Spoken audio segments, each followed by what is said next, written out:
ഈ കാവടി യാത്രയുമായി ബന്ധപ്പെട്ട് കടയുടമകൾ പേരും മൊബൈൽ നമ്പറും പ്രദർശിപ്പിക്കണമെന്ന വിവാദ ഉത്തരവ് സുപ്രീം കോടതി താൽക്കാലികമായി സ്റ്റേ ചെയ്തിരിക്കുന്നു. ഉത്തർപ്രദേശ്, ഉത്തരാഖണ്ഡ് സംസ്ഥാനങ്ങൾക്ക് സുപ്രീം കോടതി നോട്ടീസ് അയച്ചു. സുപ്രീം കോടതി വിധിയെ സ്വാഗതം ചെയ്ത് NDA ഘടകകക്ഷിയായ JDU രംഗത്തെത്തി എന്നുള്ളതാണ് മറ്റൊരു പ്രധാനപ്പെട്ട വാർത്ത.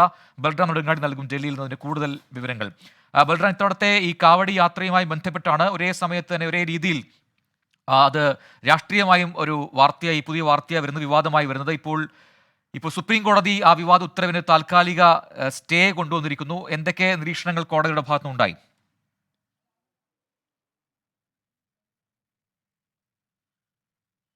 പ്രജിൻ, നേരത്തെ ഉത്തർപ്രദേശ് സർക്കാരാണ് ഇതുമായി ബന്ധപ്പെട്ടുള്ള ആദ്യ ഉത്തരവ് പുറത്തിറക്കിയത്. കാവഡ് യാത്ര കടന്നുപോകുന്ന വഴിയിലെ ഉടമകൾ, ആ കടയുടമയുടെ പേര്, ഒപ്പം കടയിലെ ജീവനക്കാരുടെ പേരുകൾ എന്നിവ അടക്കമുള്ളവ പ്രദർശിപ്പിക്കണം എന്നാണ് ആവശ്യപ്പെട്ടത്. മുസഫർ നഗർ പോലീസ് ആദ്യം ഉത്തരവിറക്കുകയും തുടർന്ന് അത് സംസ്ഥാന വ്യാപകമായി നടപ്പാക്കുകയുമായിരുന്നു. ഈ ഉത്തരവ് വിവാദമായിരിക്കെ തന്നെ ഉത്തരാഖണ്ഡ് സർക്കാരും മധ്യപ്രദേശ് സർക്കാരും സമാനമായി തന്നെ ഇത്തരത്തിലുള്ള ഉത്തരവുകൾ പുറത്തിറക്കി.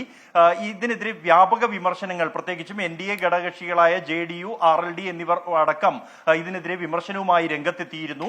തുടർന്നാണ് ഈ വിഷയത്തിൽ വിവിധ സംഘടനകൾ, തൃണമൂൽ കോൺഗ്രസ് MP മഹുവ മൊയ്ത്ര അടക്കമുള്ളവർ 4 ഹർജികളാണ് ഇന്ന് സുപ്രീം കോടതിയുടെ പരിഗണനയിൽ വന്നത്. ഈ വിവാദ ഉത്തരവിനെതിരെ ഇത് പരിഗണിച്ച ജസ്റ്റിസുമാരായ ഋഷികേശ് റോയ്, SVN ഭാട്ടി എന്നിവരടങ്ങുന്ന ബെഞ്ചാണ് ഈ വിവാദ ഉത്തരവിന് താൽക്കാലിക സ്റ്റേ ഏർപ്പെടുത്തിയത്. ഇതുമായി ബന്ധപ്പെട്ട് ഉത്തരവുകൾ സർക്കാരുകൾ ഔദ്യോഗികമായി പുറപ്പെടുവിച്ചിട്ടുണ്ടോ എന്ന് ഈ ഹർജിക്കാരോട് സുപ്രീം കോടതി ആരാഞ്ഞു. എന്നാൽ വ്യക്തതയില്ലാത്ത ഉത്തരവുകളാണ് ഈ തീരുമാനം നടപ്പാക്കുന്നതിനായി വിവിധ സർക്കാരുകളുടെ ഭാഗത്തു നിന്നും ഉണ്ടായത് എന്ന് ഹർജിക്കാർ കോടതിയെ അറിയിക്കുകയായിരുന്നു. തുടർന്ന് ഇത് വലിയ ചട്ടലംഘനമാണ് ഇത്തരത്തിൽ കടയുടമകളുടെയും കടയിലെ ജീവനക്കാരുടെയും പേരുകൾ പ്രദർശിപ്പിക്കുന്നത് എന്നും അതുകൊണ്ട് തന്നെ ആ ഉത്തരവ് നടപ്പാക്കേണ്ടതില്ല എന്നും സുപ്രീം കോടതി വ്യക്തമാക്കുകയായിരുന്നു. ഇതുകൂടാതെ ഈ വിവാദ ഉത്തരവ് പുറത്തിറക്കിയ 3 സംസ്ഥാനങ്ങൾ അടക്കമുള്ള ഈ കാവഡ് യാത്ര കടന്നു പോകുന്ന സംസ്ഥാനങ്ങൾക്ക് മുഴുവനായും തന്നെ സുപ്രീം കോടതി